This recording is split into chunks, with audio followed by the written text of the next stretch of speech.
কর্ম এবং ভাববাচ্য এই দুইটাই কঠিন মনে হয়।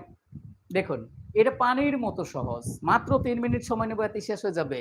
কর্মবাচ্য চেনার উপায়, কর্মবাচ্য চেনার উপায় দেখেন, তৃতীয়া বিভক্তি, তৃতীয়া বিভক্তি প্লাস কর্ম, তৃতীয়া বিভক্তি প্লাস কর্ম ইকুয়াল টু কর্মবাচ্য, ইকুয়াল টু কর্মবাচ্য।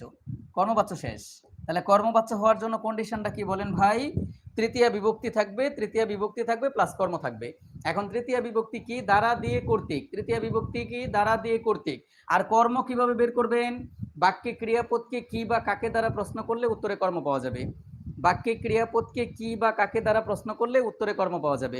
তাহলে একটু দেখেন তো, রবীন্দ্রনাথ কর্তৃক গীতাঞ্জলি লিখিত হয়েছে, এখানে যে কর্তৃক আছে তৃতীয়া বিভক্তি আছে, এই যে তৃতীয়া বিভক্তি আছে।